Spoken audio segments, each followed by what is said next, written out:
Hello students, welcome to my new video. इस video में हम देखने वाले हैं baseline test MP board कक्षा 10 विषय गणित के। यहाँ पर हम सभी प्रश्नों के यहाँ पर उत्तर देखने वाले हैं।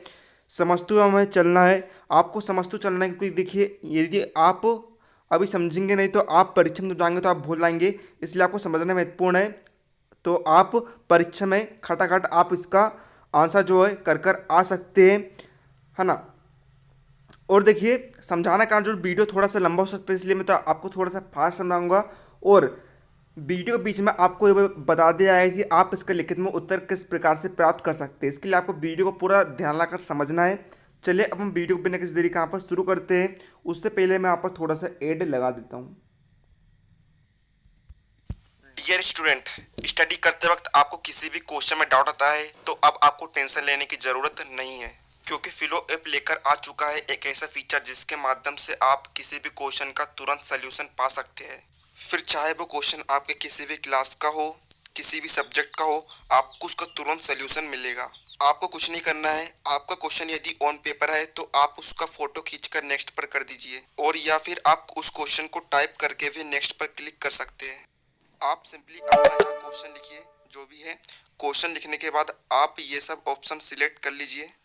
एक्सपर्ट्स तुरंत लाइव आकर विद इन 60 सेकेंड्स में आपका आंसर देंगे। जी सर नमस्ते। जो अपना इंटरनेट है उसका निर्माण किसने किया? अमेरिका की एक संस्था थी, वही मुझे पूरा नाम टीओडी करके थी 1969। Thank you sir. डिस्क्रिप्शन में दी हुई लिंक से आप ऐप को डाउनलोड कर सकते हो और अपने सारे डाउट क्लियर कर सकते हैं। तो जाइए और डाउनलोड कीजिए। तो देखिए छात्रों, पार्ट ए का पहला क्वेश्चन हमें यहाँ पर दिया गया है, निम्नलिखित आकृति का क्षेत्रफल क्या होगा। तो देखिए छात्रों, यहाँ पर आपको एक आकृति दिख रही होगी, इस प्रकार की आपको आकृति दिख रही है। हमें इसका क्षेत्रफल निकालना है। हमें इसका क्षेत्रफल निकालने के लिए जो हमें बाहरी क्षेत्रफल दिया है, जो आंतरिक क्षेत्रफल दिया है, ये देखिए ये क्या है, आंतरिक क्षेत्रफल है। और ये जो आपको दिया है 5 और 3, ये क्या है, बाहरी क्षेत्रफल है। तो देखिए हमें बाहरी क्षेत्रफल में से आंतरिक क्षेत्रफल घटाना होगा। तो देखिए बाहरी क्षेत्रफल में देखिए जो है ना, बाहरी क्षेत्रफल में देखिए लंबाई कितनी है 5 सेंटीमीटर, चौड़ाई कितनी है 3 सेंटीमीटर। तो यहाँ पर देखिए छात्रों, हम करते क्या है, सबसे पहले हम निकालेंगे, क्या निकालेंगे हम यहाँ पर, है ना। देखिए क्या दिया है आपको, आयत है। ये देखिए आयत का आयत है ना। तो देखिए आयत का क्षेत्रफल होता है लंबाई गुणित चौड़ाई यहाँ पर होता है। तो देखिए लंबाई कितनी दी है, देखिए ऊपर बाहरी में देखिए लंबाई आपको दी है 3 गुणित चौड़ाई आपको दी है 5। तो यहाँ पर देखिए छात्रों 5 और 3 कितना हो जाएगा, 15 यहाँ पर हो जाएगा। अब देखिए हम आंतरिक घटाएंगे, किस प्रकार से घटाएंगे, देखिए इसमें भी हम आयत क्षेत्रफल निकालेंगे। देखिए होगा लंबाई गुणित चौड़ाई। तो देखिए छात्रों थोड़ा फास्ट समझा रहा हूँ मैं। देखिए 3 गुणित 2 यहाँ पर हो जाएगा, तो देखिए 6 यहाँ पर हो जाएगा। तो देखिए 15 में 6 कितने बचेगा, 15 से 6 बचेगा यहाँ पर 9 बचेगा। ठीक है, तो यहाँ पर देखिए कितना आंसर आएगा आपका, 9 सेंटीमीटर यहाँ पर आपका आंसर आ जाएगा। यानी कि 9 सेंटीमीटर। उस क्षेत्रफल में क्या लग जाता है, इकाई, है ना। क्षेत्रफल की इकाई क्या होती है, वर्ग होती है। तो यहाँ पर देखिए जो आपका डी नंबर का ऑप्शन है वह यहाँ पर करेक्ट हो जाएगा। इसका तो हम देखते हैं बच्चों, सेकंड क्वेश्चन आपको बहुत सरल है। देखिए क्या दिया है, ऋण 10 में से हम, है ना, क्या दिया है, ऋण 10 में से हम यदि ऋण 3 को घटाए, यानी कि हमें ऋण 10 में से ऋण 3 को घटाना है। तो देखिए क्या होगा, देखिए यहाँ पर देखिए ऋण 10, ऋण ऋण होता है धन 3। तो देखिए ऋण 10 में से 3 घटाए कितना बचेगा, ऋण 7 यहाँ पर बचेगा। तो देखिए आपका जो कौन सा ऑप्शन है यहाँ पर, जो ए नंबर का ऑप्शन है वह यहाँ पर करेक्ट हो जाएगा। इसका देखिए बच्चों बिल्कुल करेक्ट ऑप्शन आपको बता रहा हूँ। कई सारे जो यूट्यूबर है बिल्कुल रॉन्ग आंसर बता रहा है, जल्दबाजी में कुछ भी अनफंड आंसर आपको बता रहा है। मैं बिल्कुल आपको करेक्ट आंसर यहाँ पर बता रहा हूँ। तो देखिए बच्चों तीसरा क्वेश्चन आपको दिया है, निम्नलिखित में से कौन सा कथन सत्य नहीं है। तो देखिए बच्चों जो आपको तीसरा कथन दिख रहा है, समलंब के सम्मुख भुजा समांतर होती है, कथन सत्य नहीं है। चौथा क्वेश्चन हमें यहाँ पर दिया है, 1/5, 3/7 और 7/10 को अवरोही क्रम में लिखने पर प्राप्त होगा। देखो जो अवरोही क्रम यानी होता है घटता हुआ क्रम। घटता हुआ क्रम मतलब कि होता है सबसे पहले आती है सबसे बड़ी संख्या, फिर उससे छोटी संख्या, फिर सबसे छोटी संख्या यहाँ पर आती है। तो देखो बच्चों हमें इस क्रम में इन्हें जमाना। तो देखो बच्चों तो देखो बच्चों जो इसका बी नंबर का ऑप्शन आपको दिख रहा है 7/10, 3/7 और 1/5। तो देखिए 7/10 जो है, यदि आप इसका भाग करके देखेंगे तो देखिए जो संख्या है वह सबसे बड़ी संख्या होगी, फिर 3/7 जो है वह उससे छोटी संख्या होगी, फिर जो 1/5 है सबसे बड़ी छोटी संख्या यहाँ पर होगी। आप भाग करके देख सकते हैं। तो इसका जो बी नंबर का ऑप्शन है वह यहाँ पर करेक्ट होगा, क्योंकि ना 7/10 जो है सबसे बड़ी संख्या, 3/7 उससे छोटी संख्या, और 1/5 जो है वह उससे छोटी संख्या यहाँ पर हो जाएगी। इसका देखिए छात्रों हम देखते हैं चौथा क्वेश्चन आपको दिया है, संख्या एक के लिए निम्नलिखित में से कौन सा कथन सत्य है। तो देखिए जो इसका ऑप्शन नंबर आपको दिख रहा है बी, है ना, ऑप्शन नंबर कौन सा आपको दिख रहा है बी, ये यहाँ पर सही होगा क्योंकि देखिए जो एक होती है क्या होती है, अभाज्य संख्या होती है। अभाज्य संख्या मतलब कि अभाज्य संख्या जो ऐसी संख्या होती है जिनमें एक और स्वयं के अलावा किसी और संख्या का भाग न जाए। तो देखिए छात्रों जो एक होती है, एक में एक एक और स्वयं के अलावा किसी और संख्या का भाग नहीं आता है, मतलब कि ये क्या होगी, ये होगी अभाज्य संख्या यहाँ पर होगी। तो यहाँ पर देखिए इसका जो कौन सा बी नंबर का ऑप्शन यहाँ पर करेक्ट हो जाएगा। अब देखिए छठवां क्वेश्चन आपको बहुत इजी है, देखिए क्या दिया है, यहाँ पर आपको दिया है m+3 4+8 बराबर 24, तो m का मान हमें यहाँ पर ज्ञात करना। तो देखिए छात्रों यहाँ पर देखिए क्या होगा, देखिए यहाँ पर देखिए m+3 और 4 के गुणे में, तो देखिए 4 का गुणा होगा कोष्टक के अंदर वाले पद से। तो देखिए 4 का गुणा m से तो कितना होगा 4m, धन 4 का गुणा 3 से तो कितना होगा 12, धन 8 का 8 बराबर यहाँ पर आपको दिया 24। तो देखिए छात्रों 4m धन 12 8 होता है 20 बराबर 24। तो देखिए 4m बराबर से 24 ऋण 20। तो देखिए 4m बराबर से 24 में से 20 घटाएंगे कितना बचेगा, 4 बचेगा। तो देखिए m बराबर से 4/4 और m का मान कितना आएगा यहाँ पर 1, यहाँ पर इसका m का मान यहाँ पर आ जाएगा। तो इसका कौन सा ऑप्शन करेक्ट होगा, यहाँ पर सी नंबर का ऑप्शन यहाँ पर करेक्ट हो जाएगा। इसका देखिए छात्रों हम देखते हैं 7वां क्वेश्चन आपको दिया है, दो पूरक कोणों के मापे का अंतर 12 अंश है तब कोणों के माप होंगे। तो देखिए बच्चों दो पूरक कोणों का योग कितना होता है, दो पूरक कोणों का योग होता है 90 अंश। तो यहाँ पर देखिए हम पहले पूरक कोण मान लेते हैं x, धन दूसरे पूरक कोण मान लेते हैं हम x बराबर से कितना होता है 90 अंश यहाँ पर होता है। क्या कह रहा है, दो पूरक कोणों के मापों का अंतर, यानी कि दो पूरक कोण है ना x ऋण x, इनका अंतर कितना है 12 यहाँ पर आपको दिया है ना। तो यहाँ पर देखिए जो x बराबर, इसे हम ले लेंगे 90, x प्लस 90 ऋण x यहाँ पर ले लेंगे, कितना कह रहा है अंतर कह रहा है वे 12 यहाँ पर कह रहा है। तो हम पर हमें कोण ज्ञात करना। तो देखिए x ऋण 90 ऋण ऋण धन x का वर्ग बराबर से कितना होता है 12 यहाँ पर होता है। तो देखिए छात्रों क्या होगा यहाँ पर देखिएगा सवाल का ज़्यादा लंबा इसलिए देखिए आप इसका डाटा आंसर देख लीजिए, यदि आप कहेंगे तो मैं इसे डिटेल में समझा दूंगा, है ना। सारे सवाल में आपको भी आने वाले जो पढ़ा रहा हूँ मैं आपको उसमें समझाऊंगा, वो पूरे कोर्स में आपको आंसर दिए रहेंगे। तो इसका जो आंसर है 7वें क्वेश्चन का, इसका आंसर होगा 39 डिग्री और 51 डिग्री। 8वां क्वेश्चन आपको दिया है यहाँ पर, यदि ए बी बी सी और सी ए क्या है, किसी त्रिभुज ए बी सी की भुजाओं की माप है, तब निम्नलिखित में से कौन सा कथन यहाँ पर सत्य होगा। देखो बच्चों है ना, त्रिभुज की तीनों कोणों का मापों का योग कितना होता है 180 अंश होता है। तो देखिए बच्चों क्या कह रहा है, त्रिभुज ए बी सी, त्रिभुज ये हमने मान लिए ए बी सी, पहली भुजा कितनी दी है हमें ए बी दी है, दूसरी भुजा में दी है बी सी, तीसरी भुजा हमें दी है सी, है ना। तो देखिए बच्चों त्रिभुज की तीनों भुजा है, तो देखिए बच्चों तीनों भुजा कितनी होगी, ए बी धन बी सी धन सी ए का कितना योग कितना होगा 180 अंश यहाँ पर होगा। तो इसमें से जो कथन सत्य है कौन सा कथन सत्य होगा, तीसरे नंबर का यहाँ पर जो कथन है वह यहाँ पर सत्य हो जाएगा। इस प्रकार से हमने इसे हल कर दिया है। अब हम देखते हैं जो छात्रों यहाँ पर आपको देखिए अगला क्वेश्चन आपको दिख रहा होगा, 9वां क्वेश्चन है यहाँ पर, एक विद्यालय की टीम ने इस वर्ष 9 खेलों में से जीत प्राप्त की, जबकि पिछले वर्ष 6 में ही जीत प्राप्त की थी। पिछले वर्ष की तुलना में जीत कितने प्रतिशत बढ़ी, मतलब कि देखिए उसने है ना इस वर्ष कितने खेल उन्होंने जीते, 9 खेल उसने जीते, और पिछले साल उसने कितने खेल जीते थे, 6 खेल जीते थे। अंतर निकाले, मतलब कि 9 में से हम 6 घटा कर कितना आएगा यहाँ पर 3 आएगा, मतलब कि देखिए मतलब कि यहाँ पर 9 और 6 यहाँ पर आपको दिख रहा होगा। देखिए छात्रों 6 का आधा कितना होता है, 6 का आधा यहाँ पर होता है 3। जो देखिए 6 का 50% कितना होगा, 6 का 50% होगा यहाँ पर 3 होगा। तो देखिए 6 का 50% 3 है। तो देखिए यहाँ पर जो 9 है, 9 में से क्या होगा, 9 में से यदि हम है ना 6 में यदि हम 3 जोड़ देते कितना हो जाता है 9 हो जाता है। तो मतलब कि देखिए कितना परसेंटेज यहाँ पर निकलेगा, परसेंटेज यहाँ पर निकलेगा 50% यहाँ पर निकलेगा। मतलब कि देखिए 6 का आधा कितना होता है 3 होता है, 3 6 का 50% होगा, है ना, 3 दूनी 6 होता है। तो मतलब कि पिछले वर्ष की तुलना में उसने 50% यहाँ पर जीत प्राप्त की, है ना, प्रतिशत में। अब 10वां क्वेश्चन हमें यहाँ पर दिख रहा है, देखिए बच्चों के दिख रहा है आपको 3 की घात 5 गुणित 10 की घात 5 गुणित 25/5 की घात 7 गुणित 6 की घात 5 का मान कितना यहाँ होगा, हमें यहाँ पर बताना। तो देखिए बहुत ही ईजी क्वेश्चन है। देखिए क्या दिख रहा है आपको, देखिए यहाँ पर देखिए छात्रों 3 की घात 5 गुणित 10 को हम क्या लिख सकते हैं, 10 को हम लिख सकते हैं 2 गुणित 5, है ना, 2×5 = 10 होता है, की घात हम इसे 5 लिख सकते हैं, गुणित 25 को हम लिख सकते हैं 5 का वर्ग, 5 का वर्ग कितना होता है 25 होता है, बटे में 5 की घात 7 गुणित 6 की घात 5। तो यहाँ पर देखिए छात्रों, देखिए 6 की घात 5 को हम क्या लिख सकते हैं, 6 को हम लिख सकते हैं 3 गुणित 2 की घात 5, हमें यहाँ पर इसे लिख सकते हैं। तो देखिए 3 की घात 5 गुणित 2 गुणित 5 की को घात 5 से, तो हम इसे लिख सकते हैं 2 की घात 5 गुणित 5 की घात 5 गुणित 5 की घात 2 यहाँ पर दिया है, बटे 5 की घात 7 गुणित 3 गुणित 2 की होल घात 5 है, मतलब कि हम इसे लिख सकते हैं 3 की घात 5 गुणित 2 की घात 5।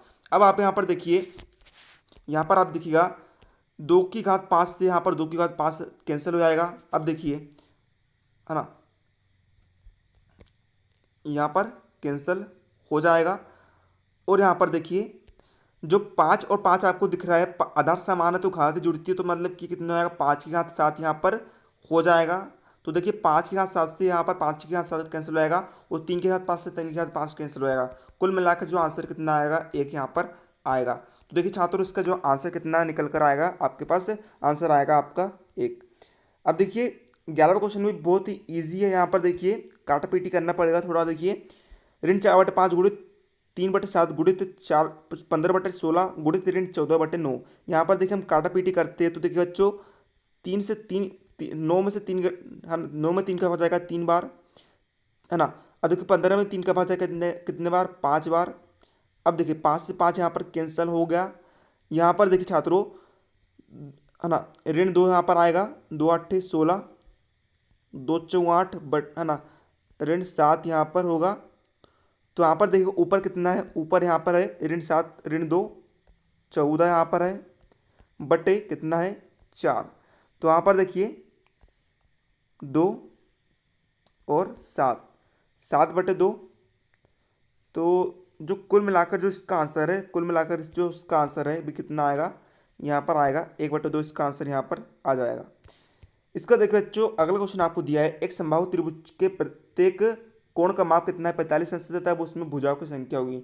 देखिए समबाहु के जो संपूर्ण कोणों है का योग कितना होता है, संपूर्ण कोणों का योग होता है 360 अंश यहाँ पर होता है। भाग कोण का माप हमें दिया 45 अंश, तो हम 45 में इसका भाग दे देंगे तो भुजाओं की संख्या निकल आएगी। तो देखिए 360 में 45 का भाग देंगे तो कितना आंसर आ जाएगा, यहाँ पर 8 यहाँ पर आंसर आ जाएगा। तो इसका C नंबर का ऑप्शन यहाँ पर करेक्ट हो जाएगा। अब देखिए 13वें नंबर में हमें सूत्र यहाँ पर लिखना है। देखिए A की घात 3 ऋण B की घात 3 का मान कितना होता है, C नंबर का यहाँ पर मान होता है A ऋण B और A² + AB + B²। 14वां में सवाल दिया है, एक रेलगाड़ी जो है 75 किलोमीटर प्रति घंटे की एक समान चाल से चल रही है, वह 20 मिनट में कितनी दूरी तय करेगी। देखिए यहाँ पर देखिए चाल हमें कितनी दी है 75, है ना, हम इसमें गुणा कर देते हैं 20 मिनट का, और हमें जो चाल है किस में निकालनी है, हमें चाल यहाँ पर, है ना, मिनट में निकालनी है। तो देखिए बच्चों हमें तो यहाँ पर 75 घंटे में दिया है, तो देखिए हमें इसे मिनट में किस प्रकार निकालेंगे, मिनट में यदि हम निकालना तो देखिए 60 का हम इसमें भाग देंगे। तो देखिए 60 में 20 का भाग जाएगा 3 बार, और 75 में 3 का भाग कितना जाएगा, 25 बार यहाँ पर जाएगा। तो देखिए इसका जो आंसर कितना निकलेगा, 25 किलोमीटर यहाँ पर इसका आंसर निकलेगा। तो इसका जो B नंबर का ऑप्शन है वो यहाँ पर करेक्ट हो जाएगा। अब देखिए छात्रों यहाँ पर देखिए 15वां क्वेश्चन यहाँ पर आपको देखिए सरल करना है। तो बच्चों किस प्रकार से हम इसे हल करेंगे, तो देखिए क्या दिया है आपको, यहाँ पर देखिए आपको दिया है ना। सबसे पहले हम जो बड़ा क्वेश्चन है उसको हल करते थे, तो देखिए बच्चों क्या होगा, देखिए यहाँ पर देखिए 1/, हम 3 को लिख सकते हैं 1/3, है ना। 1 की घात ऋण 2 है, 1 की घात ऋण 2 का मान कितना होगा, यहाँ पर 1 ही होगा, है ना। और देखिए यहाँ पर 1/3 यहाँ पर हो गया, तो इसको हम जो घात है जो ऋण की है भाई कितने किसकी हो जाएगी, धन की हो जाएगी। फिर यहाँ पर देखिए ऋण, है ना, 1 की घात ऋण 3 है, तो देखिए यहाँ पर धन हो जाएगा। देखिए बट्टे में 2 है, है ना। इसे हम 1/2 लिख सकते हैं। तो देखिए यहाँ पर क्या होगा, इसे कुल मिलाकर जो बड़ा आंसर होगा यहाँ पर, बड़ा हल होगा। तो देखिए इसका जो कुल आंसर मैं आपको बताता चलूँ, इसका जो आंसर निकल कर आएगा, कितने निकल कर आएगा, 1/16 यहाँ पर इसका आंसर निकल कर आएगा। 16वां क्वेश्चन हमें यहाँ पर क्या दिया है कि निम्न आकृति का क्षेत्रफल कितना होगा यदि AC बराबर से 22 सेंटीमीटर तथा B और D से AC पर डाले गए लंब BM और DN की लंबाई कितनी है, 3 सेंटीमीटर है। तो इसका आंसर कितने निकल कर आएगा, इसका आंसर निकल कर आएगा 66 सेंटीमीटर के वर्ग यहाँ पर इसका आंसर निकल कर आएगा। अब जो 17वां जो सवाल है बहुत ही ईजी है। देखिए क्या दिया है, 5/7/2 बराबर 3/2 x ऋण 14। तो हमें x का मान यहाँ पर ज्ञात करना है। तो हम करेंगे बच्चों, x वाले पद को एक तरफ कर लेंगे और संख्या वाले पद को एक तरफ कर लेंगे। तो देखिए हमने यहाँ पर लिखा 5x 3x उधर साइड में बराबर की साइड में धन का, इधर साइड आकर भाई ऋण का यहाँ पर हो जाएगा। तो देखिए यहाँ पर ऋण 14 का ऋण 14 और जो 7/2 जो है धन का, इधर से साइड आकर भाई ऋण का हो जाएगा। तो देखिए हम यहाँ पर लघुत्तम लिखते हो। तो देखिए 2 यहाँ पर देखिए 5/1 है। तो देखिए 2 में 1 का भाग जाता है, 2 बार 2 का गुण हो जाएगा, ऊपर के 5 है तो देखिए कितना हो जाएगा 10 x यहाँ पर हो जाएगा ऋण। 2 में 2 का भाग जाता है एक बार, तो देखिए 1 का गुण होगा ऊपर के 3 से, तो कितना आएगा यहाँ पर 3x यहाँ पर आ जाएगा बराबर से। यहाँ पर भी हम लघुत्तम लेते तो देखिए बच्चों 2 14/1 है। तो देखिए 2 में 1 का भाग जाता है, 2 में 1 का भाग जाता है 2 बार, तो देखिए 2 को गुण होगा ऊपर के ऋण 14 से, कितना आएगा ऋण 28 यहाँ पर आएगा ऋण। 2 में 2 का भाग जाता है एक बार, 1 का गुण होगा ऊपर के ऋण 7 से, कितना आएगा यहाँ पर ऋण 7 यहाँ पर आ जाएगा। तो देखिए यहाँ पर बच्चों 10x में हम जब 3x को हटाएंगे तो कितना आएगा यहाँ पर 7x आएगा बटे 2 बराबर से ऋण 28 से ऋण 7 कितना आएगा ऋण 35 यहाँ पर आएगा। तो देखिए बटे दो बराबर में तो ये कैंसिल हो जाएगा, तो कितना आएगा 7x बराबर से ऋण 35 यहाँ पर आएगा। तो देखिए x का जो मान है कितना आ जाएगा यहाँ पर ऋण 5 यहाँ पर इसका मान आ जाएगा। तो इसका जो आंसर कितना आएगा यहाँ पर 17वें का जो आंसर है कितना आएगा ऋण 5 यहाँ पर आएगा। तो कौन सा ऑप्शन करेक्ट होगा यहाँ पर, बी नंबर का जो ऑप्शन है यहाँ पर करेक्ट हो जाएगा। तो देखिए 18वां क्वेश्चन यहाँ पर आपको दिया है, एक स्कूल के 10 अध्यापकों के वर्षों में आयु इस प्रकार है ना। यहाँ पर देखिए आपको 10 अध्यापक की आयु यहाँ पर दी गई है, इसमें से आपको यहाँ पर परिसर ज्ञात करना। तो देखिए परिसर हम किस प्रकार क्या करते थे, जो सबसे बड़ी संख्या है हम उसमें से सबसे छोटी संख्या को घटा देते हैं। देखिए यहाँ पर सबसे बड़ी संख्या कितनी है 54 है, और सबसे छोटी संख्या कितनी है, सबसे छोटी संख्या यहाँ पर 54 में से हम सबसे छोटी संख्या यहाँ पर आपको दी है 23, इसको हम घटा देंगे। तो देखिए 4 में से 3 का बचेगा 1, 5 में से 2 का बचेगा 3। तो देखिए इसको जो आंसर कितना आएगा 31 बजे से यहाँ पर इसका आंसर आ जाएगा। 19वें क्वेश्चन आपको दिया गया है, अर्जुन की आयु जो है आर्यन की आयु की कितनी है, 2 गुनी है। देखिए हम इसे प्रश्न के अनुसार यहाँ पर हल करते तो बच्चों यहाँ पर देखिए अर्जुन, देखिए क्या कह रहा है, जो अर्जुन की आयु है, अर्जुन की आयु को हम क्या मान लेते हैं, अर्जुन की आयु को हम मानते हैं x, और आयरन की आयु को भी हम मान लेते हैं यहाँ पर x। थोड़ा लंबा सवाल हो जाएगा इसलिए इसका डायरेक्ट आंसर आपको बता देता हूँ। तो देखिए इसका जो आंसर आएगा, इसका आंसर आएगा 20 वर्ष यहाँ पर इसका जो आंसर है आ जाएगा। 20वें क्वेश्चन का जो आंसर है, 20वें क्वेश्चन का यहाँ पर आंसर कितना आएगा, 2m का वर्ग ऋण 1 और m² + 1 इसका आंसर आ जाएगा।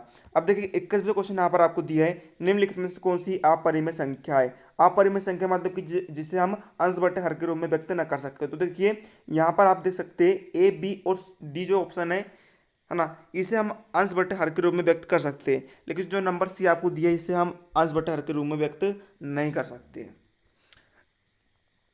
अब देखिए यहाँ पर 22वें आपको क्वेश्चन दिया है कि यहाँ पर देखिए गुणनफल इसका आपको मान बताना। तो देखिए क्या दिया है, करनी 2, यहाँ पर देखिए करनी 2 की घात आपको 3 दिया गया है। तो देखिए हम इसे लिख सकते हैं 2 की घात 1/3, हम इसे लिख सकते हैं गुणित करनी 2 की घात 4 को हम लिख सकते हैं 2 की घात 1/4 गुणित 32 को हम लिख सकते हैं 2 की घात 5, और 12 को हम है ना करनी की घात 12 को हम लिख सकते हैं 1/12। तो देखिए यहाँ पर क्या होगा,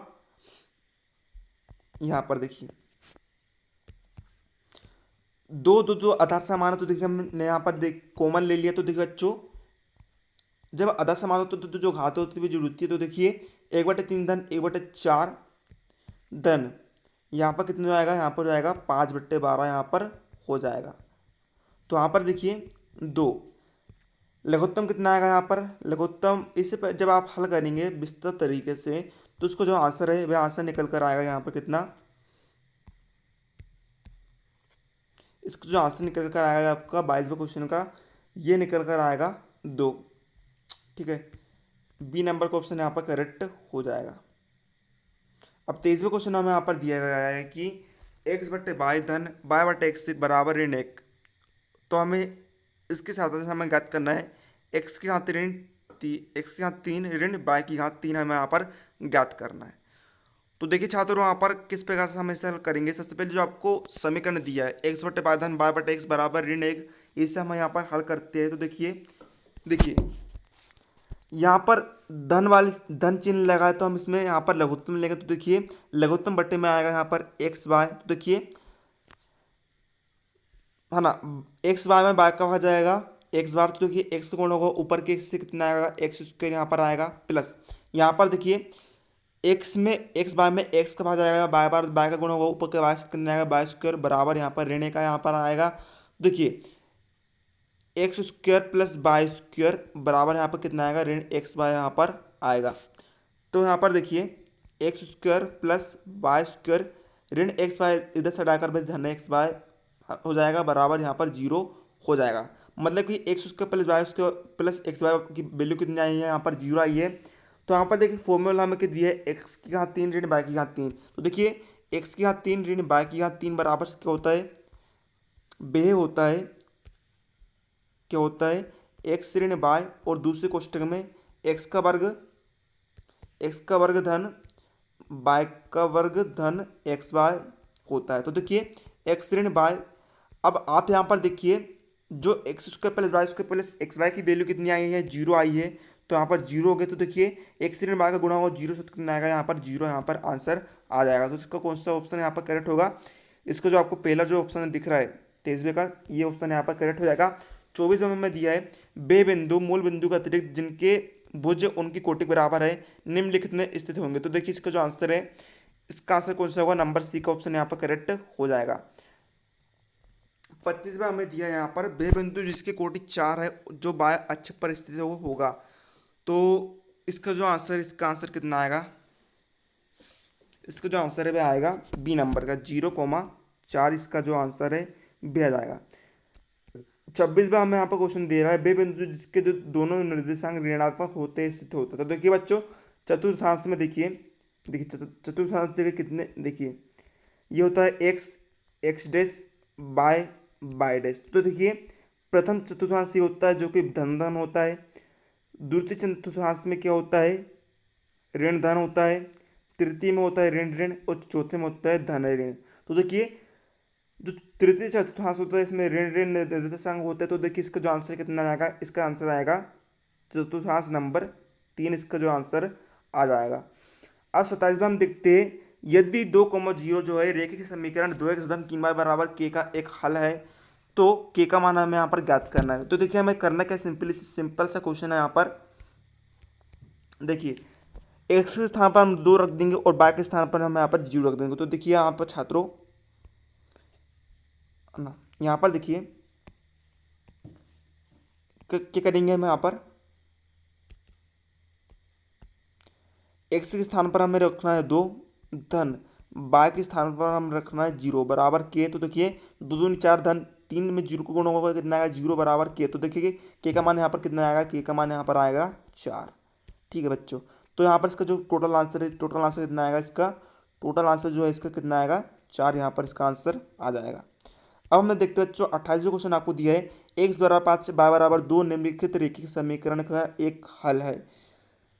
तो देखिए इसका जो ऑप्शन है वे सी नंबर का यहाँ पर करेक्ट होगा, क्योंकि देखिए एक्स का मान यदि हम 5 और बाय का मान यदि हम 2 रख कर देखिए बच्चों, तो देखिए इससे हम हल कर देख लेते थे। देखिए बच्चों हम यहाँ पर एक्स का मान कितना रख देते 5 धन बाय का मान हम रख देते 2 बराबर कितना आना चाहिए 7। तो देखिए 5 2 कितना जाएगा 7 बराबर 7 यहाँ पर आ जाएगा। तो जो ऑप्शन नंबर 3 है यहाँ पर करेक्ट हो जाएगा,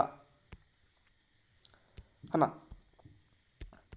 अब हम देखते हैं अगला क्वेश्चन आपको दिया है कि किस त्रिभुज के कोणों का अनुपात कितना है 5:3:7 है। वह त्रिभुज है एक, कौन सा त्रिभुज होगा, देखिए बच्चों त्रिभुज के तीनों कोणों का योग कितना होता है 180 होता है ना। तो मतलब कि देखिए हम इसे मान लेते हैं 5x धन 3x धन 7x बराबर से 180 अंश यहाँ पर हो जाएगा। तो देखिए पाँच तीन आठ, आठ और सात कितना होता है,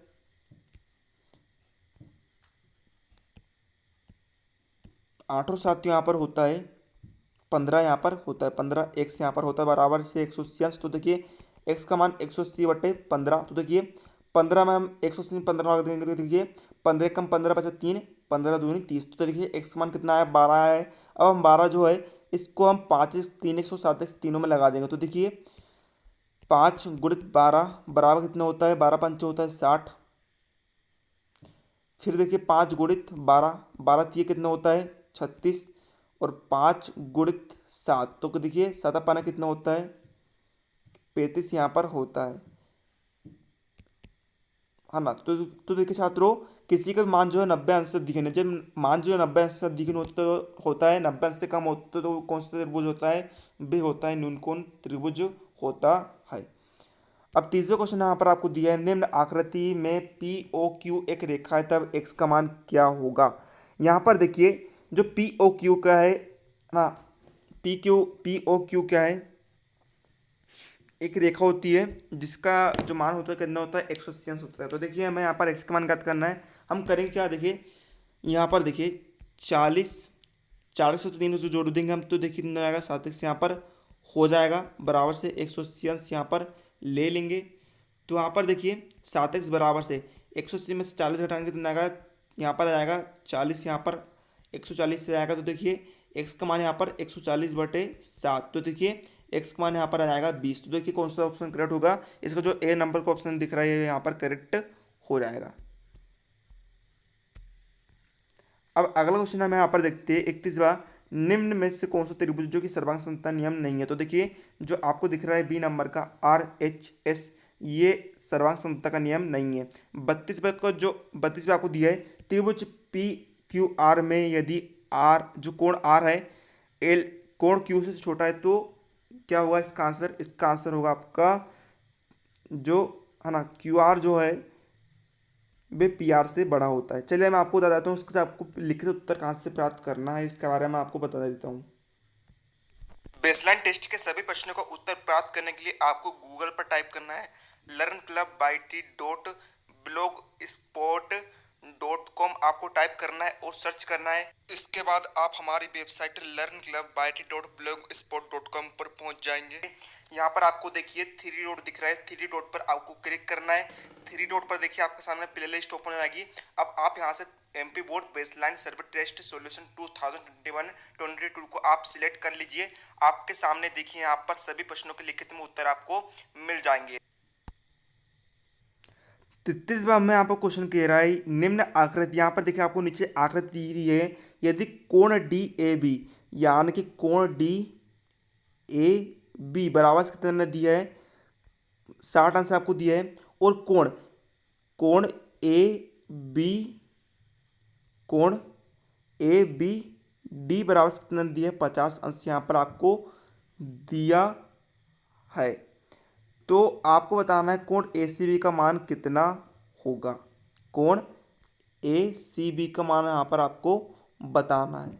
तो देखिए इसका जो आंसर होगा, इसका आंसर कितना निकलेगा 70 अंश यहाँ पर निकलेगा। अगला क्वेश्चन आपको दिया है, यदि एक बेलन की त्रिज्या आधी कर दिया है और ऊंचाई दुगुनी कर दिया है तो इसका आयतन कितना होगा, है ना। तो यहाँ पर देखिए जो इसका आंसर है, इसका आंसर आएगा आपका 34वें क्वेश्चन का आंसर आएगा आपका ए नंबर का अपरिवर्तित रहेगा। 35वें क्वेश्चन आपको दिया 10m × 5 है ना, इसका जो आंसर है इसका आंसर आएगा 15 मीटर। जल्दी मैं आपको बता देता हूँ क्योंकि वीडियो जो ज़्यादा लंबा हो रहा है। 36वें क्वेश्चन कहाँ पर आंसर आ जाएगा आपका 1:4 यहाँ पर आंसर आ जाएगा। 37वें का आंसर कितना आएगा, 37वें का आंसर आएगा आपका 7। 38वें का आंसर कितना आएगा, 38वें का आंसर आएगा आपका 2m-L यहाँ पर आंसर आ जाएगा।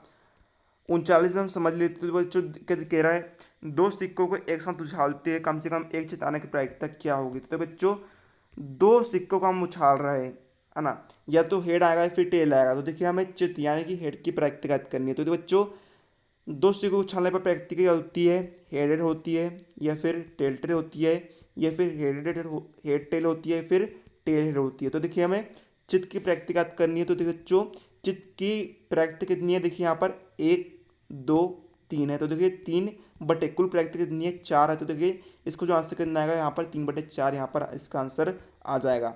अब देखिए 40वें हमें यहाँ पर क्वेश्चन दिया गया है, एक क्रिकेट मैच में एक महिला बल्लेबाज खेली गई 30 गेंदों में 6 बार चौका मारती है, चौका ना मारे जाने की प्रायिकता ज्ञात कीजिए। देखिए 30 गेंद है, 30 में से 19 6 चौके पहले मार दिए, तो अब हम 24 में से प्रायिकता निकालेंगे, 24 में प्रायिकता निकालेंगे तो देखिए 24 में से हमें चौका ना मारे जाने की प्रायिकता ज्ञात करना है। तो देखिए 24 बटे कुल प्रायिकता कितनी है 30, तो देखिए 624/6 तो देखिए 4/5 यहाँ पर इसका जो आंसर है यहाँ पर आ जाएगा।